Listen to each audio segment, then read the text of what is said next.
नमस्कार, news for nation देख रहे हैं आप। आपके साथ मैं हूं ऋचा शर्मा। बिहार विधानसभा चुनाव का अखाड़ा तैयार हो गया है और अब सभी पार्टियों ने अपने योद्धाओं का सिलेक्शन भी कर लिया है।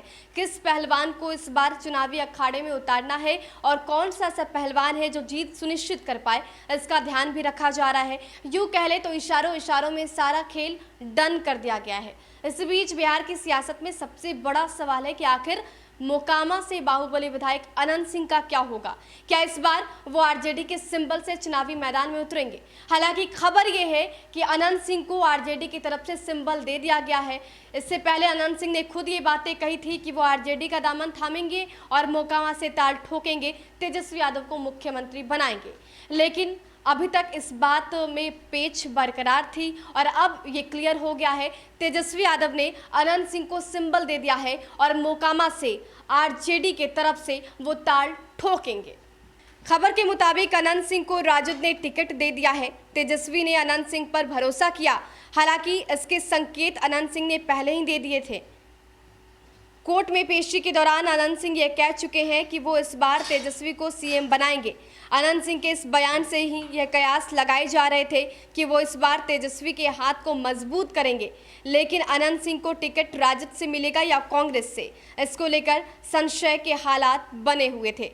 लेकिन अब जो जानकारी सामने आ रही है उसके मुताबिक राजद ने अनंत सिंह को सिंबल दे दिया है। वो एक बार फिर से जेल के अंदर से ही मोकामा सीट से अपनी ताल ठोकेंगे। बताया जाता है कि अनंत सिंह बुधवार को नामांकन भी करेंगे।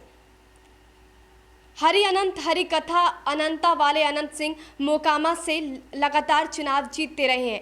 कोई पार्टी टिकट दे तो ठीक और नहीं दे तो भी ठीक। अनंत सिंह का मोकामा में क्या पकड़ है ये सभी जानते हैं। 2015 के चुनाव में इन्होंने दिखा भी दिया। जेल में बंद होने के बाद 2015 का चुनाव अनंत ने निर्दलीय होते हुए भी बड़ी ही आसानी से जीत लिया था। इस बार अनुमान लगाया जा रहा था कि अनंत के खिलाफ जदयू कोई मजबूत उम्मीदवार चुनावी मैदान में उतारेगा। लेकिन जिस उम्मीदवार को मोकामा से टिकट दिया गया उनकी छवि तो साफ सुथरी है, लेकिन बड़ा सवाल सामने ये आया कि क्या जदयू का ये प्रत्याशी अनंत सिंह के सामने चुनावी अखाड़े में टिक पाएगा या फिर चारों खाने चित हो जाएगा। सूत्रों की माने तो जदयू का स्थानीय खेमा भी उस उम्मीदवार को पचाने के मूड में नहीं है। गौरतलब है कि नीतीश कुमार इस बार के चुनाव में आपराधिक छवि के लोगों को टिकट नहीं देने का ऐलान कर चुके हैं। इसी रणनीति के तहत बीजेपी के राजीव लोचन को जदयू का टिकट थमा दिया गया है। अब देखना होगा कि राजीव लोचन उर्फ अशोक नारायण जदयू से मोकामा को जीत के टिकट थमा पाते हैं या फिर नहीं। तो ये तो स्पष्ट हो गया कि अनंत सिंह राजद के टिकट से मोकामा से चुनाव लड़ेंगे, लेकिन इस बार जदयू के राजीव लोचन भी वहां से ताल ठोक रहे हैं। ऐसे में उनके सामने कठोर चुनौती भी होगी, क्योंकि 2015 की तस्वीरें सबको याद है जब बड़े ही आसानी से अनंत सिंह ने चुनाव जीता था। ऐसे में जदयू किस तरीके से अनंत सिंह को टक्कर देती है, देखना दिलचस्प होगा। फिलहाल के लिए इतना ही। बने रहे हमारे साथ और देखते रहे न्यूज़ फॉर नेशन। नमस्कार।